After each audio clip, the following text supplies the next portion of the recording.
Welcome to Uncommon Core, where we explore the big ideas in crypto from first principles. This show is hosted by Su, the CEO and Chief Investment Officer of Three Arrows Capital, and me, Hasu, a crypto researcher and writer. Hey, welcome Tim Beiko and Ryan to Uncommon Core. We are here today to talk about Ethereum's huge upgrade, the transition to proof of stake, also colloquially termed the merge. Yeah, let's start by introducing yourselves, starting with you, Danny, and then Tim. So please introduce yourself, where you work, what you have done so far in crypto, and from a high level, why are you qualified to speak about the merge today? Yeah, so my name is Danny Ryan. I work with the Ethereum Foundation, technically on the research team. So I do some research around protocol upgrades. I also do a lot of spec writing. I do some testing, and I do a lot of communication and coordination with engineers working on protocol upgrades, as well as people beyond. I've been doing this for a while. I got involved in 2017 because proof of stake was just around the corner, and I thought there might be some interesting opportunities there. I began to work on testing and doing various things related to proof of stake to help it get over the edge, and I'm still doing that today. Honestly, it was a bigger project than we expected. A lot of meandering paths and turns. I understand the system. I helped design the system, so I guess that's why I'm qualified. And the system is kind of in production today in some capacity, so I've helped steward that into production, and now I'm helping steward kind of its final phase. Well, its most important phase coming. Yeah, so I'm Tim Beiko, also at the Ethereum Foundation. I've joined the Ethereum Foundation late 2020, but prior to that, I spent a couple years at Consensus on one of their Ethereum client teams, and I got interested in a different way at Ethereum. So I've been following it since about the DAO, but in 2017 there was this ICO kind of craze on Ethereum, and I remember as a user there, there was a crazy ICO, and the network would get congested for days. The mempool was just not clear. It was absolutely terrible. And that's kind of what made me want to work on the protocol. It felt like there was demand for this thing, but it could not meet it. And the base layer was not in a good spot enough to meet all the demand. And so over the next couple of years, I joined Consensus as they were starting up a protocol team, helped build one of their Ethereum clients there, and then gradually got more and more involved in protocol work. And now I lead the core developer calls working on what we now call the execution layer, but basically the proof of work Ethereum chain. Well, amazing. I already have two things that I want to dig into. So Danny, you said you joined in 2017 when proof of stake was just around the corner. So what happened since then? What paths of the game tree, quote unquote, did you explore that turned out to be unworkable on the road to proof of stake? And what makes you confident that this time is different? So in 2017, there were a couple of different. So Ethereum proof of stake had been in very much a research phase and not a lot of production engineering at that time because there were fundamentally hard problems to solve. So there were a couple of different parallel research tracks in which Casper FFG kind of coalesced into a formalized algorithm and paper in 2017. And that began to be kind of what we were marching towards. FFG is a proof of stake finality gadget that can layer on top of some block proposal mechanism. So at the time we thought we might layer that on top of proof of work, as a tried and true block proposal mechanism, and then eventually swap that out for an underlying proof of stake block proposal mechanism. So that was the path that was being followed in 2017. That coalesced into an EIP called EIP 1011 hybrid Casper proof of work, proof of stake. And that's kind of what people were working on at the time. Some of the engineering teams at the time were doing some kind of early testing and testnets of that. A lot of the logic was inside of a contract. So actually it would be kind of like a system level contract of those finality rules and the voting that validators do and stuff. But at the same time, we were also trying to solve some other problems. So sharding and other scalability upgrades, but kind of in a parallel track. Became clear in 2018 that these are not disparate problems, and trying to solve them in two places does not really get us where we're going, and makes ultimately a very complicated system. And by having two, if you call them two validator games in two different places to stake and two different places to be doing things for the protocol, having them in competition was also kind of bad and weird.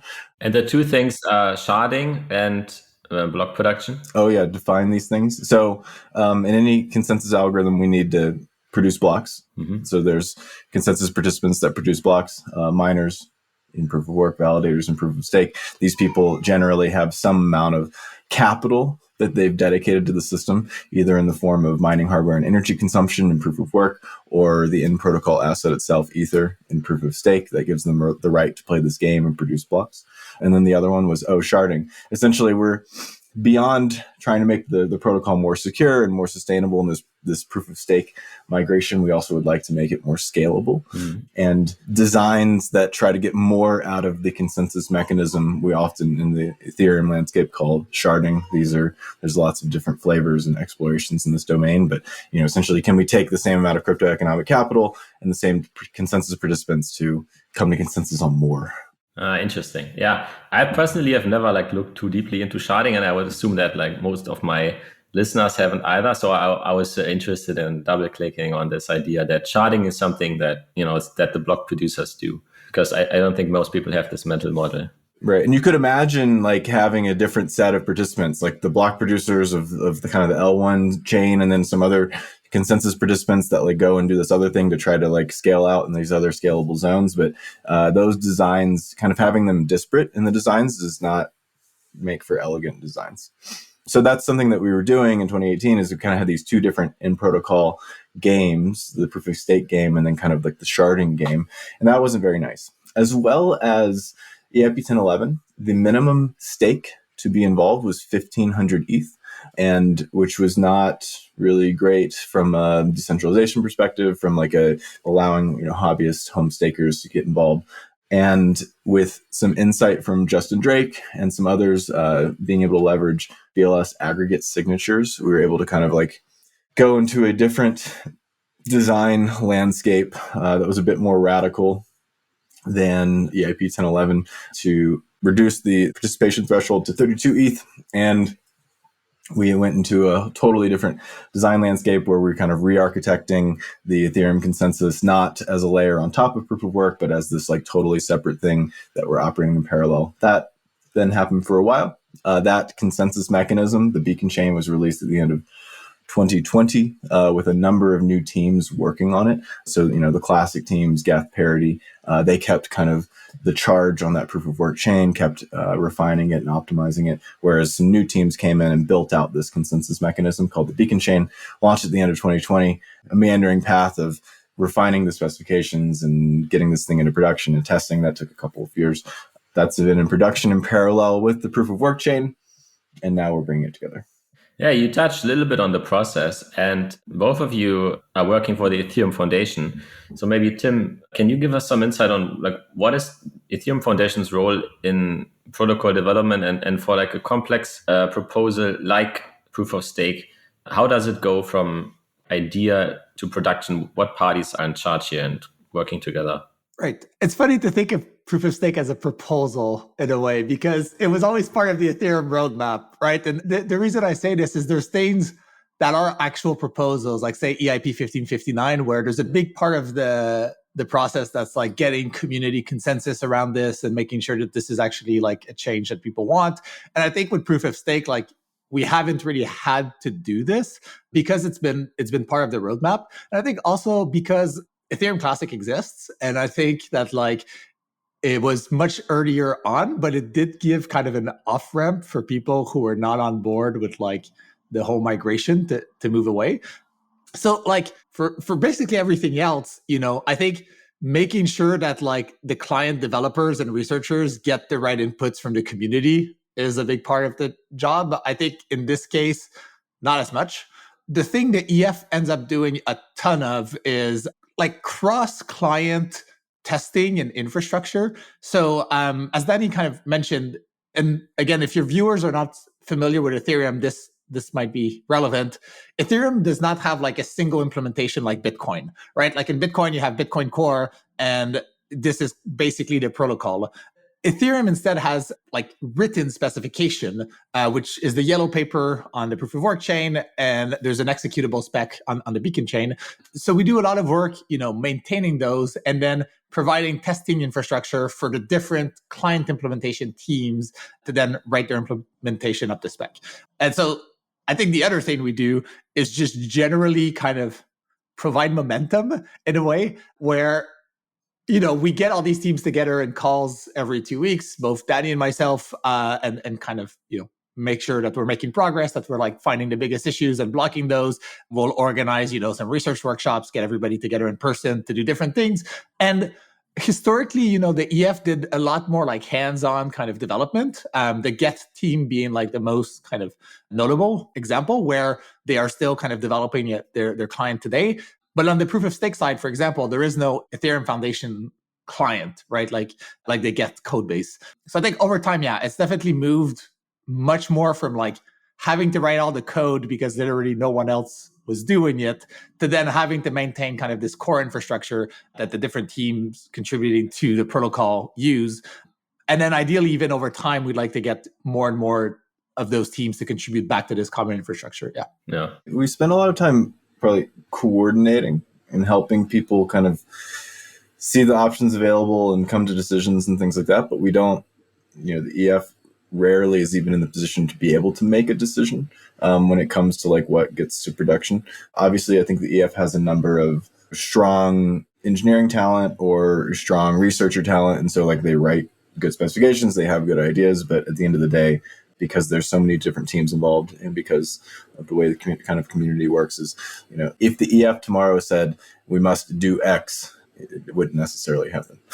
Yeah. And one note on that, Vitalik is always complaining he's had EIPs in pending for like 2 years to remove self-destruct and stuff. So I think this is like the one part where like, from the outside, people think maybe like Vitalik can like single-handedly put a change in. And if you want like evidence that he cannot, you just go to the EIP's website, look at the like draft ones and how many have Vitalik's name in it and are not into production. That'll give you a good gauge. Yeah.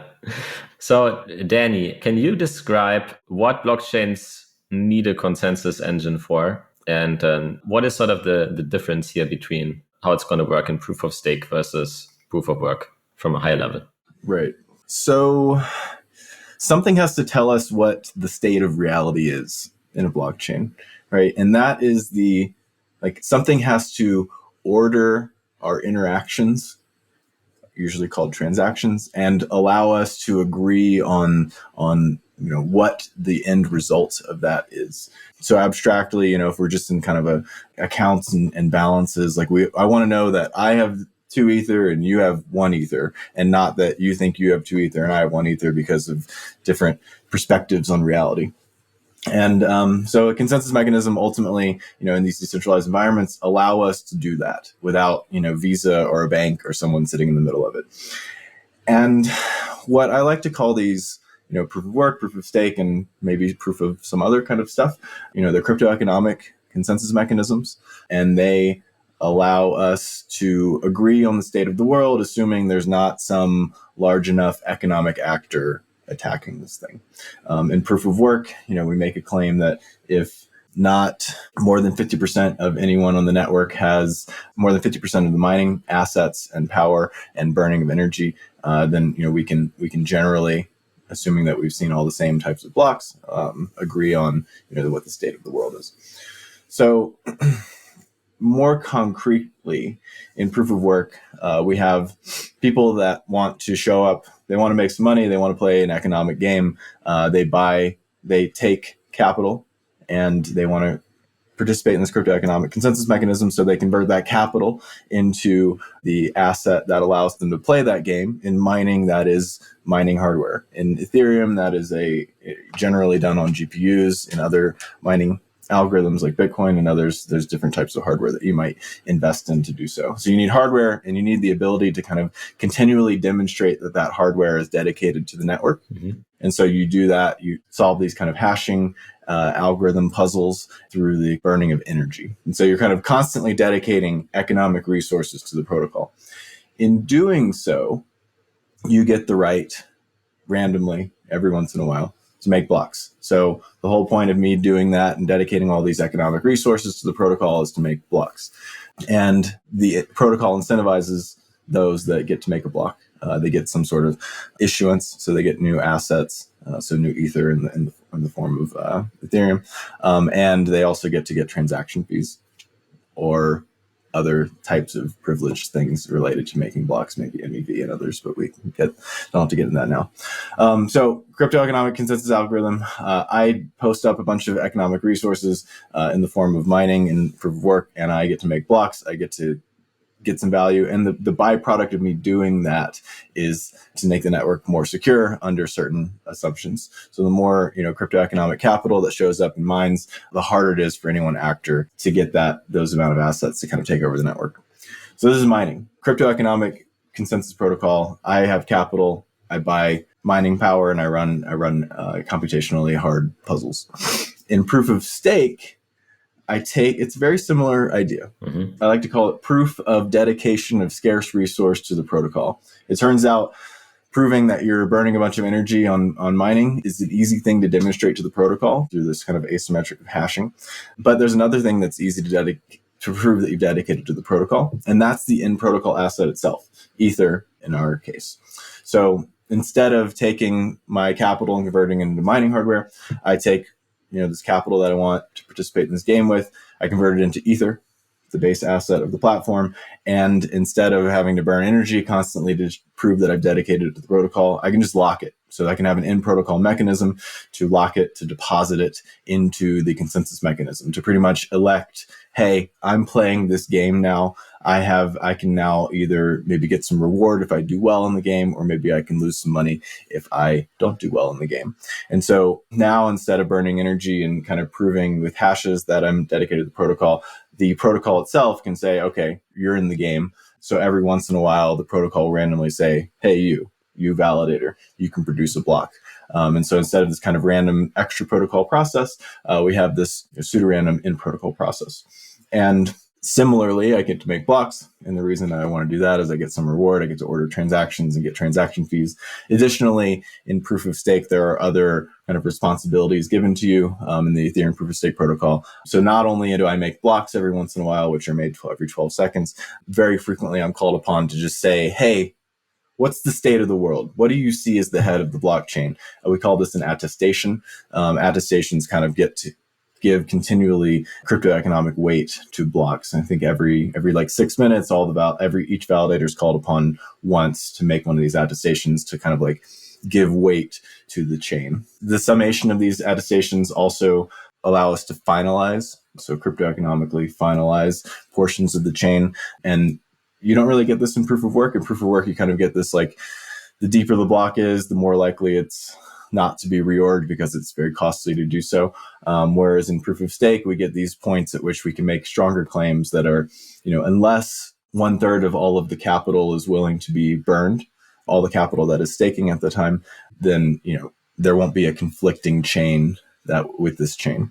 So similarly, we get to make like kind of these arguments about certain size attackers and the ability for them to kind of rewrite history or double spend, but in slightly different ways, but with similar goals.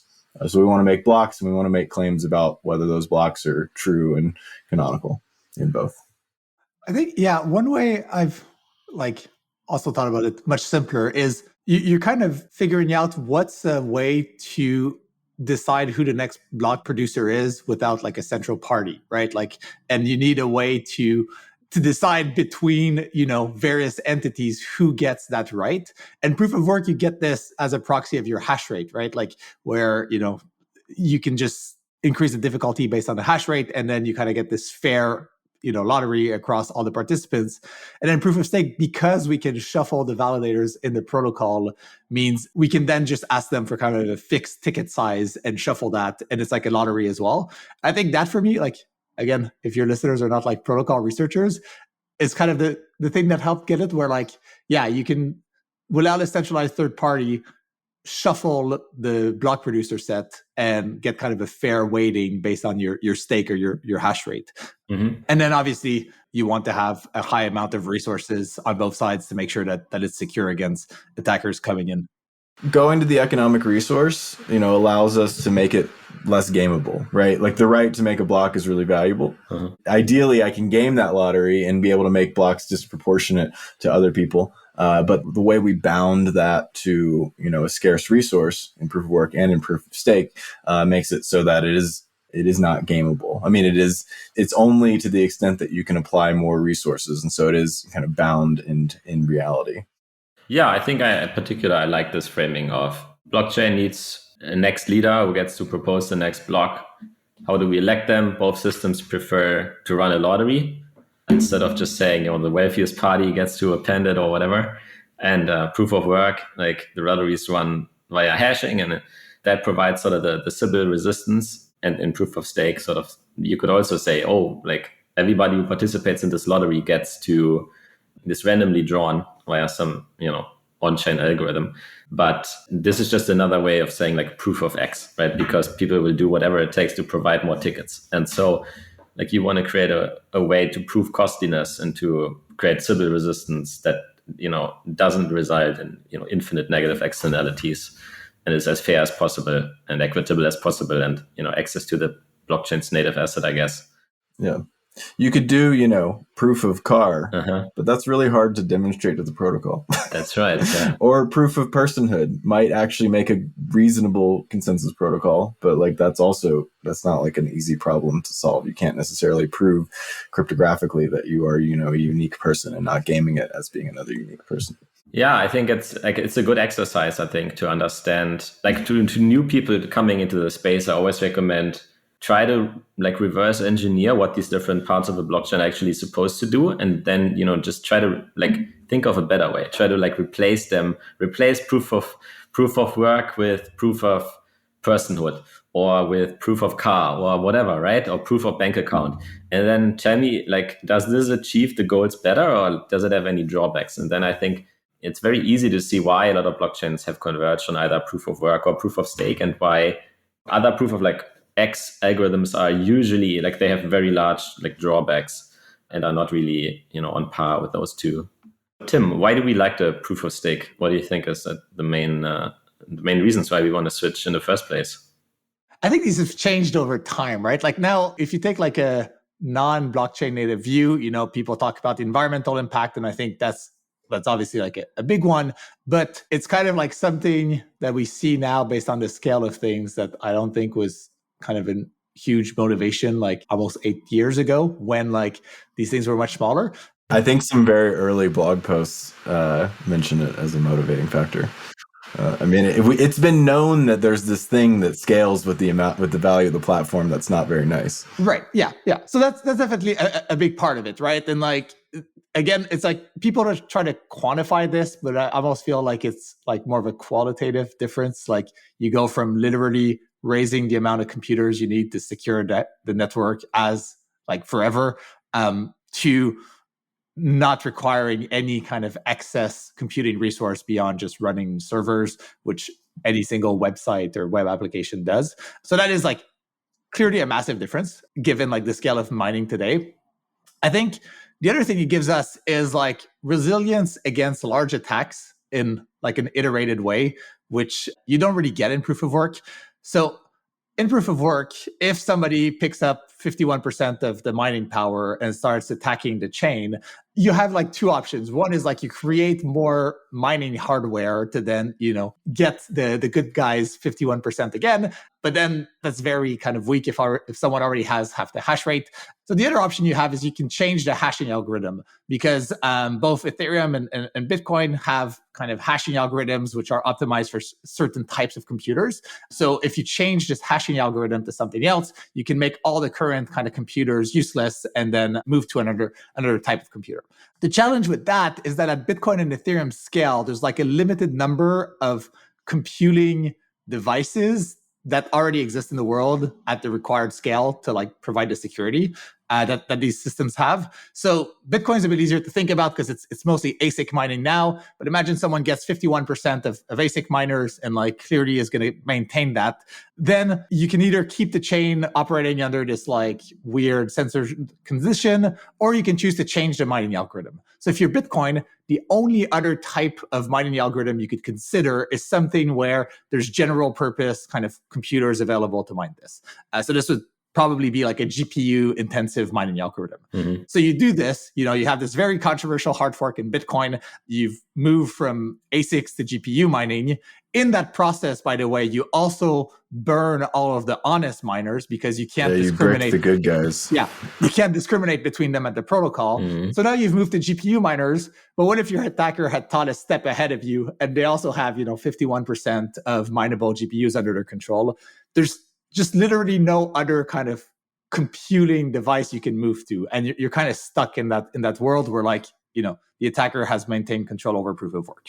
Ethereum would basically be the same thing, but reverse, because we start with a GPU friendly algorithm, and we probably even less credibly could quickly move to an ASIC friendly algorithm because ASICs needs to be produced. But there's maybe some ways where we can roughly kind of damage mostly GPUs, and there are Ethereum ASICs and kind of nudge it towards them, but it wouldn't be as clean. But then again, attacker thinks 2 steps ahead. They already have half the Ethereum ASICs, and there's nothing we can do there.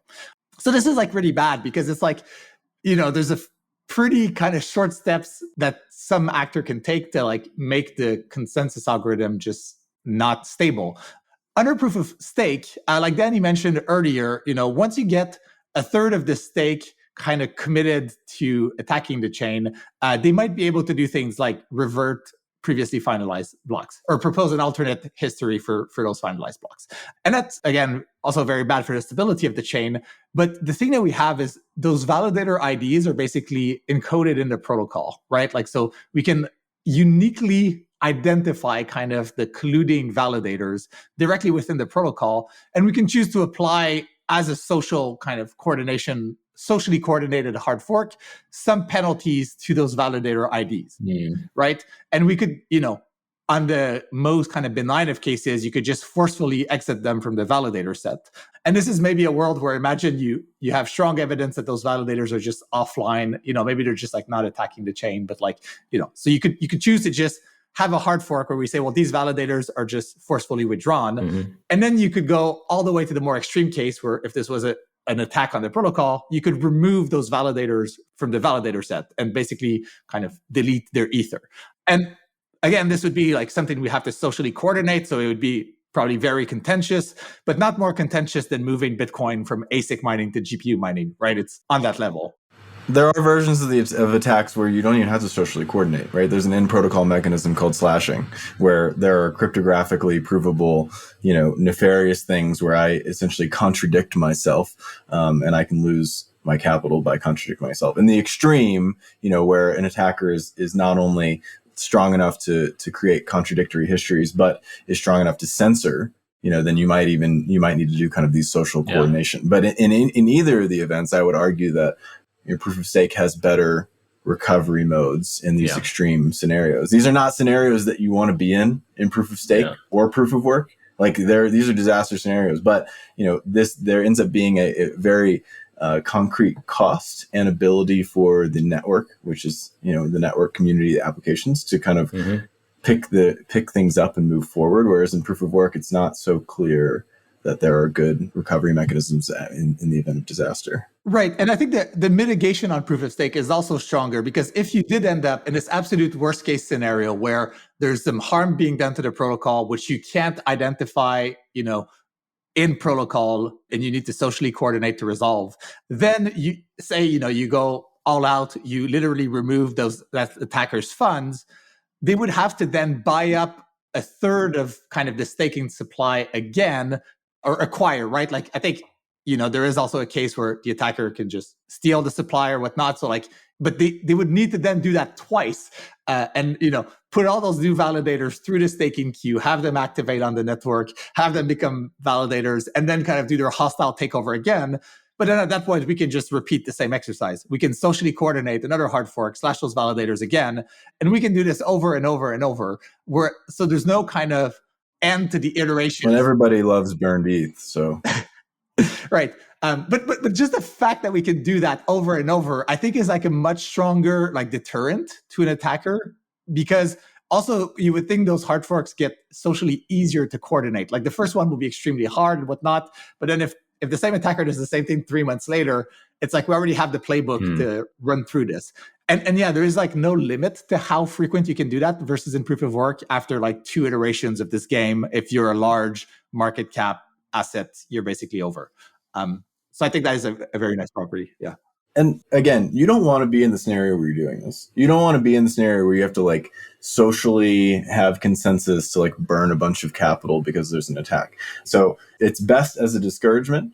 It might have to happen at some point in the future of this consensus mechanism, but it's not something to be done lightly. And it's not something to like be done in light circumstances, because you also don't want to kind of degrade the mechanism. You don't want the pitchforks to be able to come out too easily and just be burning capital willy-nilly, because that's a degradation, I think, in the model. Okay, so TLDR, basically in proof of stake, you can, if fraud happens and the attacker isn't bigger than X%, then the protocol can automatically cryptographically prove that Byzantine behavior happened and slash them, which means to confiscate their funds and kick them from a validator set.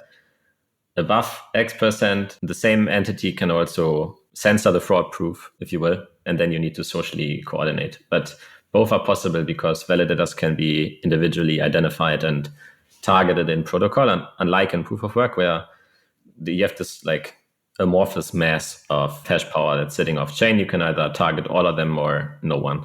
Yeah. And then the last thing I'll add is proof of stake is also cheaper than proof of work from like a protocol issuance perspective. So like in proof of work, you need to basically issue enough coins to pay for people's high fixed costs of like buying these computers and expanding this energy. Whereas proof of stake, we basically provide kind of a reward on people's capital, and we don't need to kind of have that reward be high enough to cover their fixed costs. And on Ethereum, you see this where like the issuance of the proof of stake chain is about 1/10 of the issuance of the proof of work chain, right? So we don't need, so it's like, not only is it like stronger from a security perspective, but then it's also cheaper, like from a protocol expenditure perspective. I think you can argue it is cheaper because it is more secure, but it cannot be more secure and cheaper, like those things being sort of orthogonal to each other, right? Like proof of work has no fixed costs. It's miners only spend as much money as they can earn, and they have no real fixed costs either, right? Miners have a couple of things that they're paying for, right? They're paying to burn energy, right? So they need to get some margin on top of paying for that energy consumption, right? So it might be 5 or 10% is their expected kind of equilibrium margin, whereas the protocol has to pay for that energy to be burned and then some margin on top of it. Whereas in proof of stake, the asset doesn't have an ongoing cost to be sitting there. Well, I don't think that's really true. I think in both cases, you start from the incentive that the protocol creates. And then in both cases, you have miners or stakers chasing that incentive and spending as much money as possible. So I've long said that people sort of think that stakers have no costs, no ongoing costs. But if you think all the way to the end, this couldn't be true, because if it was actually free, then stakers would just continually like acquire more capital and stake more and more until some equilibrium point is reached. And I think we see that today with Lido, where leverage staking is extremely popular, and like stakers start to have, spend all of their income on borrowing more money. So they have these, costs of capital, basically these financial costs to acquire more capital, until the point where sort of it is not actually cheaper to borrow and stake more money than the income that they already make from staking. And I agree with that, but I would argue that assuming that there's X% X ether issued, then Y capital is going to show up to get that ether. Whereas in proof of work, Y capital less some margin, some like fixed cost is going to show up. So like the amount of mining hardware is going to be for that same amount reduced because there's also expenditures in the energy. Well, I think in either case, like the amount of hardware that is produced and purchased is in response to how big the incentive is in the protocol. Yeah, and I think this is maybe also an Ethereum specific thing. Like, I think I see your point, Hasu, and but in Ethereum's world, it's almost like we have clearly this demand, like the incentives are so high that, people are kind of expending all this energy to come and mine. And because of this move to proof of stake, it's like we have like this one-shot phase transition where we can go from like suppliers who have a high cost basis to suppliers who don't. And because the incentives are still like ETH denominated, we can like drastically reduce kind of the total amount paid by the protocol. But I'm not sure this would hold in a world where like you're starting from proof of stake from scratch versus starting from proof of work from scratch. I think I may be seeing like where actually like you're going with this, which is in proof of work, it's not actually possible to mine profitably unless you're like really competitive. But in proof of stake, if you own Ether, then you can mine even if you're like half as like if you're way less profitable than like the best staker. Yeah, or maybe another way, to put this is like, say I don't know what mining margins are, but say they're 10%, right? Mm-hmm. It's like the proof of work incentives on Ethereum today are able to pay for like that 90% fixed cost plus 10% reward. And that's like whatever the market's agreed, is the right amount. And obviously if some miners come in and they have lower fixed cost, then like they'll outcompete the others. But in practice, we're pretty mature on Ethereum because we have GPUs and like an ASIC market. So like say we've settled at this equilibrium. Well, if we move to proof of stake, it's like we no longer have to pay that 90% of fixed hardware, right? Like we can just, as the protocol, kind of remove that portion of issuance, which we basically have. And then because kind of the network value is already kind of established and the incentives are already kind of worth something, which is different than like a much more nascent proof of work or proof of stake chain, I think we get to like do this protocol level cost reduction in terms of security spend. But I don't think, I think I agree with you that it's not clear to me that would be true if you started a new network on proof of work versus proof of stake, you would get this like cost saving. Well, the way I always visualize it for myself is that issuance can be reduced because proof of stake has these better security properties where you can actually identify and slash individual attackers. And so, we can set the sort of the threshold for when they get slashed much lower than we could in proof of work, because we can, do it without disrupting the protocol, and hence sort of the incentive for misbehavior is lower. Right. Let's actually get out of this rabbit hole. I want to hear maybe from you, Danny, or also from you, Tim. How will the merge actually happen as an event? Like, how do we go from the last block on proof of work to the first block on proof of stake? I like to think about the existing proof of work network as two things, kind of the valuable bits that users care about and interact with. We might call it the execution layer or the application layer. This is the state. This is the payload of transactions, the state root, the various things that go into a block. And then we have this kind of outer shell of that execution layer. And today it is proof of work. It's kind of this proof of work seal. It's this crypto economic kind of like home and carriage for the valuable bits of Ethereum. In parallel to that proof of work chain today, we have a proof of stake consensus mechanism called the beacon chain operating in parallel. And what is it? It is a consensus mechanism. What is a consensus mechanism good for? For coming to consensus on stuff. So from a high level, the merge is at point A, the valuable bits of Ethereum, the execution layer, being inside of that proof of work carriage. And at point B, it, in a kind of a continuous way, moving into the beacon chain for its kind of new outer shell of proof of stake. And the nice thing here is that that execution layer kind of self-references and backlinks to itself and as it moves through proof of work, and then moves into proof of stake and still continues and has this backlink. So it has kind of like a continuous nature into the proof of stake. Another nice thing there is that the kind of the application layer is undisrupted, so it becomes very transparent to users.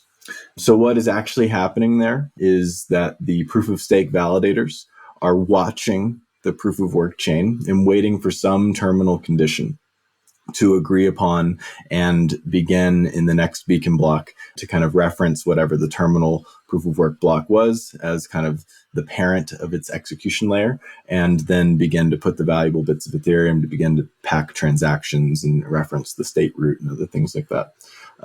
In our case, that terminal condition is a total difficulty. So we call it the TTD, the terminal total difficulty. And that's essentially the validators looking for some end crypto economic weight on proof of work to kind of do the transition and take over the fork choice and take over the valuable bits of Ethereum. And anyone watching for this transition is watching for hitting TTD and watching for a proof of stake chain taking over from that point. And the thing is, we want the validators to kind of strip the power from the miners as soon as possible. And so any proof of stake chain that references a valid terminal total difficulty and is valid in its construction has a higher weight.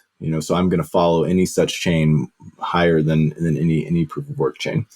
And so that's pretty much what happens. I think one interesting thing to note here is that this happens singularly. It happens on one proof of work chain, not on all proof of work branches simultaneously. Like most upgrades for Ethereum and other chains happen at like a block height. Mm-hmm. So like adding an opcode happens at block n, but it happens at block n simultaneously on all potential branches, on all different forks, which is nice. Like it's cool. Like on the canonical chain, I get this opcode. If there happens to be a competing branch, I also get the opcode. And so we just kind of have this signal where when you hit block n, you get the opcode on all possible chains, all possible futures. Whereas because we want the validators to take over, we want them to take over just one thing. We want them, whatever they say to be canonical. So we want them to take over the canonical thing and not to take over many simultaneous branches or to accidentally take over a low weight branch. Because it's pretty easy to kind of construct a false but not very crypto economically heavy chain in proof of work. So I could get to block n maybe faster than the canonical chain is going to get to block n. Yeah. And I don't want that to trigger my validators to take over, because I want the validators to take over only once. Yeah. And I want them to take over what is canonical, or at least really close to canonical, because it has this heavy weight. I see. So you were thinking about different activation mechanisms, and something like block height is, too easily manipulated because it doesn't say anything about how valuable the actual fork was to, like how costly it was to produce, right? Yeah. Like in a normal fork, that's fine. Somebody makes some like really unvaluable chain that gets to block in before the canonical chain and it gets the new opcode, but nobody really cares, right? Uh-huh. So we want to make sure we're doing something on kind of the heavy, valuable, and secure canonical chain. Is there any sort of code that's already for switching that's already deployed in the clients that miners run today? Or is there no need for anything to happen on the miner side? Ideally not. Only on the validator side. Yeah. So there is a world where this is kind of based on the difficulty bomb, assuming we don't have to touch the difficulty bomb, we can not have miners upgrade their existing code. And what happens from everyone else running a node is that all of the validators, or also all of the non-mining or non-staking node todays, they add kind of the missing part, right? Like, so today, if you're a miner, you just run, say, Geth or Basu or something. And then at the merge, if you're running one of those kind of execution layer nodes, you also need to run a consensus layer node like Prism or Lighthouse in parallel to it. And so that means your post-merge Ethereum node is really the combination of these two pieces of software.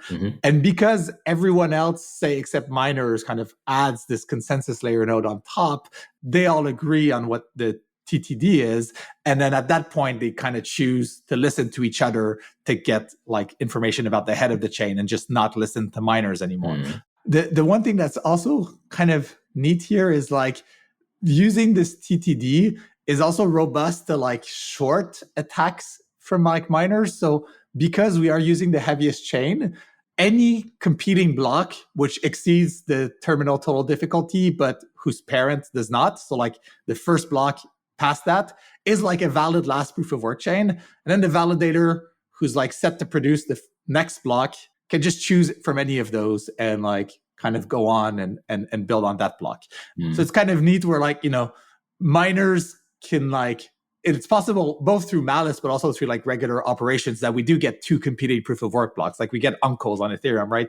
But because basically we have a clear boundary condition for that, then the validator is free to choose from that small set of block, which would each have kind of the same, not necessarily even the same height, but they would each be a block which exactly exceeds or directly exceeds TTD. What if I run a non-mining, non-validating node? What do I need to do then?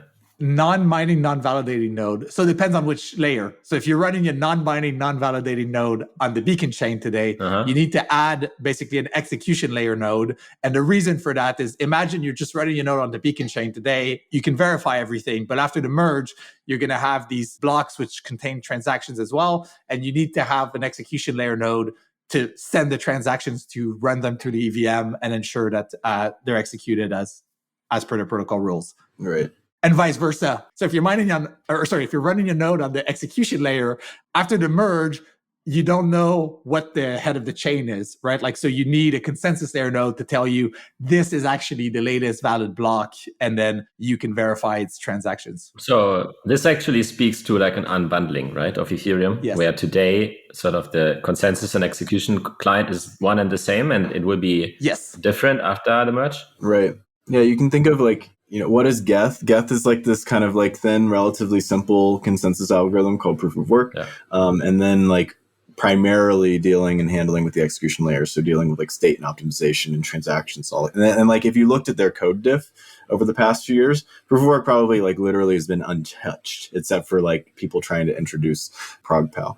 And what has been highly optimized and refined is kind of the handling of this execution layer. And then what are these beacon node clients? What are the people that have been working on the beacon chain for many, many years now? Is a highly optimized and sophisticated proof of stake algorithm. So, a client becomes the kind of the summation of the two. So we remove proof of work from Geth and others and kind of allow that execution layer to be driven by this other piece of software. And it is an unbundling. And it wasn't necessarily intentional at the start. It was unclear when the beacon chain was beginning to be constructed exactly what Ethereum was going to look like and how these things were kind of going to come together. I would call it a happy accident because these are open source pieces of software, because of the way kind of people self-organize to build this stuff. It's allowed for more specialization, and it's allowed for scaling out the teams and individuals involved in this system. So you have people that are really, really good at proof of stake. And then you have other teams that are really, really good at the EVM. And doing that, like we actually have many more people at the table. I think we are allowed ourselves to build more sophisticated software and to kind of like isolate changes and think about disparate parts of the system. Because someone who's really good at building an execution client, they no longer have to be really good at building a consensus client. Yeah, or they don't have to scale out their team to be able to build out to build out the expertise, which is really nice in terms of like components here. So all of these new ETH2 clients that we are talking about, are all of them execution plus consensus, or are they like just execution or just consensus, or how does it work? So I think when you mean the ETH2 clients, like basically what's used on the beacon chain today, is that? Yes. So those are these are all consensus. Right. Yes. So like basically Prism, Lighthouse, Nimbus, Lodestar, Teku, they're consensus layer clients. At the merge, it's kind of what they stay. You need to choose one of those 5. And then on the execution layer, we have like Geth, Besu, Nethermind, and Aragon. And these are all execution layer clients. And same thing at the merge, they remain kind of the same. And so you kind of need to pick and choose one on each side. And, we can get into this after, but like, this is what makes testing the merge kind of this really big endeavor. Is like, we need to make sure that these 20 pairwise combinations all work across all edge cases. And that's basically what we're doing right now. And you need to define a simple but robust enough interface between the two such that they can kind of communicate and handle idiosyncrasies and things like that. Why do we want... Oh, sorry. I thought you were done. I was going to say, even Consensus, the team Consensus SYS, they have a Besu, which is an execution layer client, and they have Teku, which is a consensus layer client. But even them, they have it decoupled, and they have it actually as 2 different teams. We might see some like people that experiment with more tight coupling, but at the merge, there's no team that is tightly coupled. What is the reason that we want or that we encourage so many clients? I understand that this is like outside of Ethereum, this is fairly controversial, right? It's to make a headache for ourselves. I think, there's like, my thoughts have changed about this recently, but like the real reason, like, and the most important one, I think, is because you want the protocol specification to be sound, and you don't want a bug in one of the implementations to like alter your protocol, right? And like, for example, imagine a world where, say, we just have Geth and Prism, like the two most dominant clients, and either one of them has a bug which prints 1,000 ether, or even like 1 ether, right? Like, or removes 1 ether, something like that. Then we need to go through this entire process of like, what do you do? And you need to wait, what scars the protocol more? Is it like allowing this extra ether or not? And whatever the decision is there, the outcome kind of affects the credible neutrality of the chain. So it's just like a really kind of terrible place to be in. And if you have only one client, that's basically your only other option. When you have multiple clients, you can basically say, these are the protocol rules, and everybody should follow them. And then if they don't, you can basically kind of fault them in protocol. And for example, something like this, where say, Geth printed 1 ETH that like was not part of the protocol rules, you would have other clients like Nethermine, Aragon, and Bezu. They would, assuming they don't have the same bug, but the probability of that is pretty low, they would then catch that. They would say, hey, this is an invalid block, like we don't accept this. And like in proof of stake, they would be able to slash the validator who hit that. So what if one question on that, like let's say I run Besu, which is a consensus execution client, right? Yeah. And they have a bug that prints 1 ether too many or whatever. Yeah. And I run that client. So what happens from I understand what happens from everyone else's perspective who doesn't run that client. What happens from my perspective? Do I see the right view of the state? Right. So you could be a user or you could be a validator, right? I'm you a could user. be a consensus participant or just a user. I'm a user. So a user, you're going to look like you're kind of off in your own little world in some sort of like cryptoeconomically low weight minority chain, assuming that it was a relatively low weight client and distribution to the network. So say it was like 15%. So you would look and feel online, but you probably in that event, you wouldn't finalize. So maybe you wouldn't be making economic decisions and things would look a little bit weird. And you'd probably, maybe your client gives you some warnings. Maybe you see a lot of missed block proposals and you go and figure out what's going on. You probably run a patch for your software. If not, maybe pick a different piece of software to run that is able to follow the rules. So you can still see a live chain, but ideally, if one client branches off, that client in and of itself would not be able to finalize. So I wouldn't necessarily make economic decisions based off of that. Yeah, I mean, from a user, wouldn't it be better if the chain just stopped or like? But the thing is, you can't. How do you halt? Yeah, exactly. I mean, yeah.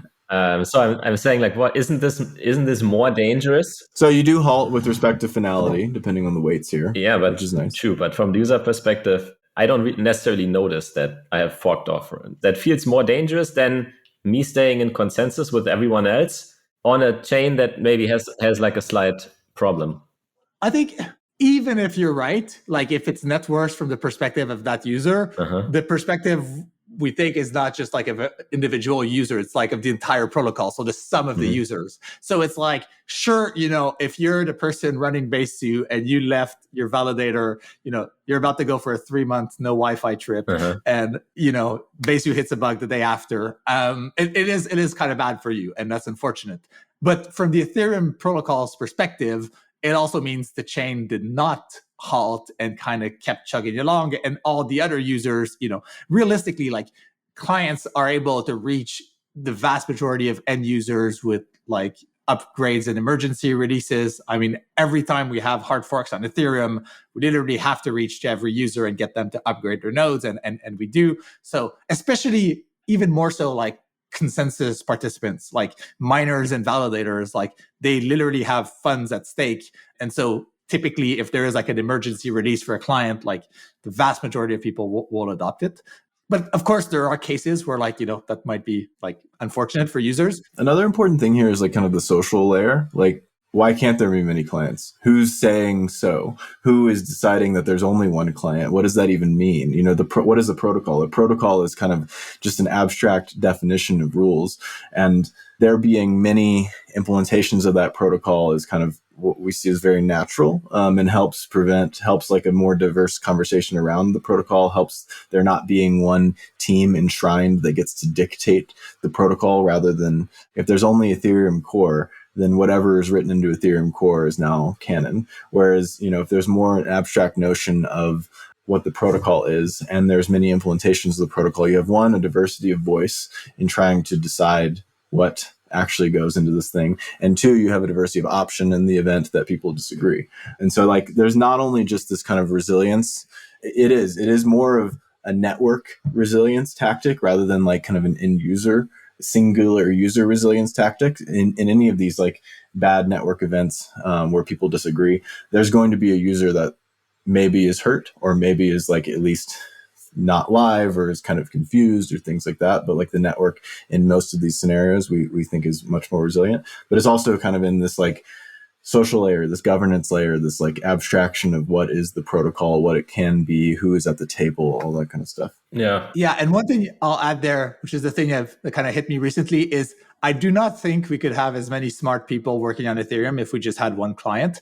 My experience over the past years working with many of them is really smart people are very opinionated about things, and giving them like the protocol as like a minimum spec to implement, and then having like many degrees of freedom with how they can write their own implementation, I think is the only strategy that brings like the really smartest people to work on clients. And I was like, when I started working on a client, I assumed that like the yellow paper would represent, 90% of our code base. It was like, you look at the yellow paper, maybe you add like a few more things, but like, that's pretty much it. And it's the absolute opposite. It's like writing EIPs is usually like 10 to 20% of the work. And like 80% of the work is like optimizing things, designing sync algorithms, designing database formats, layouts. And none of that is part of like the yellow paper or the consensus specs, right? Like we don't care how you store data.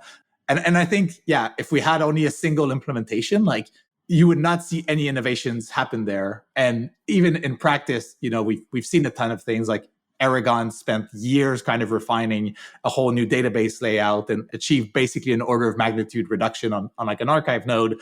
Yeah, so this would not have happened if they would have had to be, say, part of the Get team, like under the same management and working in the same org. Yeah, there's well over like 100 people working on this thing, and with a diversity of perspective and design decision, whereas we could easily have more like 20 people working on this thing and not have a lot of resilience in design and exploration and new things and innovation. So yeah, I think I'm also slowly coming around to it.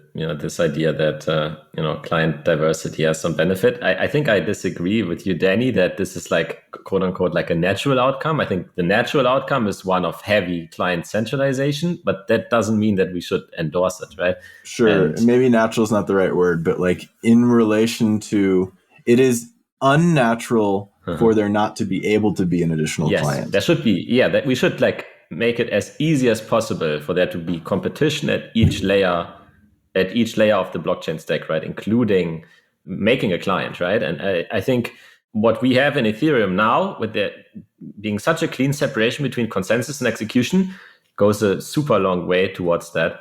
That like I can focus on being a good execution dev, don't have to be a good consensus dev, and so on. And I would push that even farther with like what we've seen with L2s, right? Like, and Danny, you hinted about like the sharding roadmap way at the beginning of this, but it's worth noting there was like a massive change in what sharding means on Ethereum in the past, in like this 2018 to 2022 period. And like the original sharding roadmap for Ethereum was this idea of sharded execution, where like Ethereum would eventually have like, I think first it was 1,000 and then it became 64 different, basically parallel EVMs running side by side, and this is the way we would provide kind of scalability to users, is saying like, we kind of add all these kind of copies of the protocol within itself and execute them all in parallel. And the stepping stone to get there was saying, well, we're going to have these shards not actually run operations, but they'll just store data because it's easier to kind of come to consensus across huge amounts of data. It's not only easier, but data availability is a hard problem in and of itself. So solve that first. Easier is underselling it, right? It's extremely hard to come to consensus on this large amount of data. And it was like an order of magnitude or two harder to come to consensus on all these computations. And so we had this roadmap where like, it's like, okay, well, first you just shard the data and then you eventually shard the computations. And then in parallel to that, kind of this ecosystem of layer 2 solutions started to emerge. And, the biggest kind of thing there is today you have both ZK rollups and optimistic rollups, and they will rely basically just on the execution chain that we have today, and they already do. So they don't need kind of these multiple parallel EVMs running. They basically become them. And this way we can only ship the data sharding, where we don't have to figure out how do we kind of scale sharded computations at the base layer. This kind of came from like, it's nice to technically simplify the roadmap, but I also think in practice, like having different teams with different perspectives work on this problem has led to better outcomes. Yeah. Like I don't see a world where like, say it was a top-down EF design process, we would not have optimistic rollups and ZK rollups live in production today. Yeah. We would have probably had to like choose one and kind of deal with that. So I think, that letting people kind of build infrastructure is really valuable. Yeah. It's like enshrining execution in state for these, more scalable zones or shards, like would mean there would be one design period, and hopefully we coalesce on a good one. Whereas like leaving that as a free degree for other teams to kind of come in allows for better competition of ideas, allows for, better exploration and more dynamic nature of this scalable zone over, 5, 10 or 100-year time horizon. You could say, I have put it this way before, Ethereum has deregulated the market for execution. Yeah, I know a guy that's writing, he's doing an exploration to try to like think about the L1 as kind of like the federal zone, and it has like some federal rules, but then has like these essentially like subsidiary states that get to make their own decisions and get to have competition of ideas within kind of this federal zone, which I don't know. We'll see. Hopefully be an interesting paper, but there's some parallels there. But yeah, it's deregulated the like, it's like in the US you have the Fed, but then it's like if you had states could be much more dynamic and interplay and compete for space and compete for ideas and stuff. Yeah, I think whenever you have this level of competition, you just see way better results. And I think it makes total sense to like if you find yourself in the position of the quote unquote gardener, like how the EF likes to put itself as well, then the best thing that you can do is nurture this competition and make the barriers to entry as low as possible to the market at each layer of the stack, be it the client development or building rollups on Ethereum, building bridges to other ecosystems, and so on, right? So how do you prepare or test for such an important upgrade? A lot of work. And I mean, that's the bottleneck here, right? And I've been saying for 6 months, maybe 12 months, security and testing are going to be the long tail here because we have to do it right. We have to do it fast as possible, but even more so, we have to do it right. Ethereum's a massive ecosystem securing tons of value and different applications and users. So how do we approach it? You start at the bottom and you work your way up. So on both the execution layer and the consensus layer, we have what we call kind of consensus tests built kind of based upon the specification. On the consensus layer, we actually build them off of the specification because it's executable. And these give kind of the baseline rules. Given certain inputs, do we have the same outputs? Given a pre-state and a block, do we agree on the post-state? And so we have a diversity of kind of these types of tests that allow for just kind of baseline conformance and agreement. But there's so much more, right? It's like imagine, like Tim said earlier, it's like if you just you're able to test the yellow paper. Essentially with these, you kind of be testing that core logic, but it turns out clients are like 90% other in terms of database and network and all sorts of interactions and edge cases. So then we go into more of a kind of an integration testing beyond that. We have some frameworks that we use, something called Hive, where we can write a little bit more sophisticated tests. Like I have this node, I have that node, this node communicates that, this node communicates that, and see if we kind of agree on some of these more complex interactions. So we're able to write structured deterministic tests, but eventually you run out of, it's hard to write even more complex scenarios in there. So then we have test nets, where we spin up lots of different nodes under different test environments and see that they agree. And then we actually have this very important thing that we've but really begin to use in earnest in testing the merge, is that we create shadow forks. So we take a test net, so maybe Goerli, or we take mainnet itself, and we spin up a few dozen nodes, maybe 30 nodes, that these nodes are following mainnet, but they all know about a merge. They all know about a TTD, and they're all kind of prepped and ready to go for a merge. Whereas the mainnet itself really isn't. All those nodes, they're not really paying attention to this. So they shadow fork the environment and create a merge testnet off of mainnet itself, and kind of operate in their own little world. So they get a mainnet size state, and they get to pipe all those transactions from mainnet into itself. So this type of testing has been extremely, extremely valuable to kind of get mainnet complications and diversity of interaction, and also kind of mainnet style and size states to shake out edge cases. So it's a matter of like unit tests, integration tests, utilizing more interesting integration test frameworks, doing these test nets, doing these like shadow fork test nets, and doing fuzzing, we're using some more exotic tools to kind of test things. We're using this like deterministic hypervisor that like fuzzes on network interactions and stuff. It's really like, if there is a tool at our disposal and the resources to utilize that tool, we're doing it at this point. And some of these kind of feed back into itself. So say you find something on a shadow fork, you find a bug, then you start asking yourself, well, is there somewhere earlier in the stack, somewhere more controlled place in this testing stack where I can actually I can induce that bug so that I don't have a regression here and the bug to pop up again. So maybe it finds a consensus bug. So I'm like, okay, I need to write a new consensus test. Or maybe it finds some weird sync edge case. And then you're asking yourself, can I use Hive to kind of induce maybe 3 nodes to get into that edge case? And it's just kind of this big feedback loop, and you're trying to highlight all the edge cases and get rid of all the bugs. Yeah, and maybe this is like the state we're at today, right? Maybe it's worth taking a minute to explain like how we got here, because it's literally been a year today that we've started working today, like this month, that we started working on like the merge under its current design. So obviously, like Danny said, people have been working on proof of stake since way before that. But I think about a year ago is when all the pieces were kind of there, where we had the beacon chain, it had been up and running, battle tested. We had the general idea of this design, reusing the clients on both sides and kind of keeping that, and then transitioning out of proof of work that way. About a year ago, I think Proto Lambda was the guy who kicked this off, but there was this Rayonism hackathon where we just got all the client teams together and said, can we hack together like a post-merge Ethereum prototype in a month? And we did. And this was basically like a network where like you had a proof of stake chain and then this execution layer underneath. And it was like validly submitting block from the proof of stake chain to the EVM, verifying the transactions and then sending them back. And I don't think it did the transition. It didn't do the merge. No, exactly. Which is a hard part in of itself. You have, post-merge stability, and that's kind of what we showed, but you also the complication of doing it itself. Yeah. So it did work, obviously, but there was tons of bugs, and we spent like all of last summer fixing those bugs.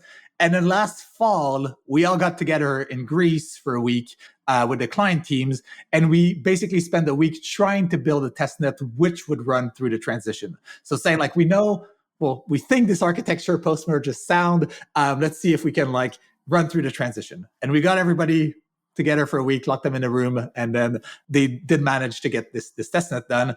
Obviously, again, found a ton of edge cases and bugs, spent like most of the fall fixing those. And like right before the holidays, we had a specification for the whole thing we were generally confident in. We thought that it would work in the happy cases and kind of, generally be sound. So we set up and we released the first public testnet called Kintsugi to the community. So we wanted to get like feedback from application developers and just kind of a more broader set of eyes on it. And we ran that for like a month or two.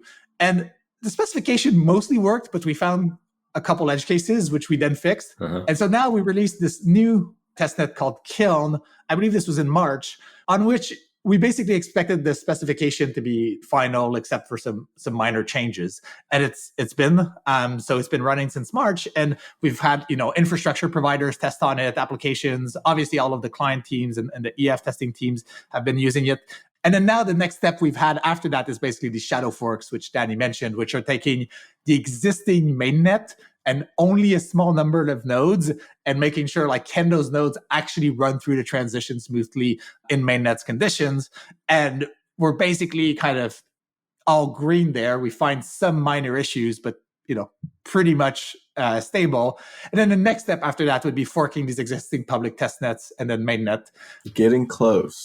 It's been a lot of incremental kind of expansions in complexity. But I think it's helped, make sure that every part of the process, like we have like a solid foundation to build from. Yeah.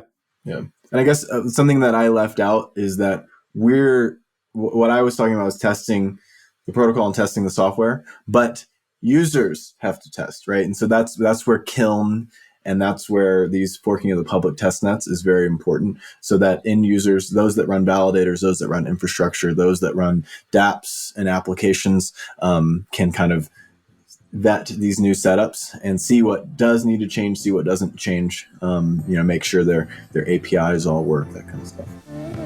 Fascinating. Unfortunately, we are out of time for this one. Yeah, all good. In the next episode, we will talk in depth about the two very interesting topics that are left with regards to the merge. First, the rise of liquid staking, primarily Lido, and then how does the merge affect the MEV landscape on Ethereum with map boost, PBS, Flashbots, and more. So make sure to also tune back into the second episode, and we'll see you in a week. Yeah, thanks for having us.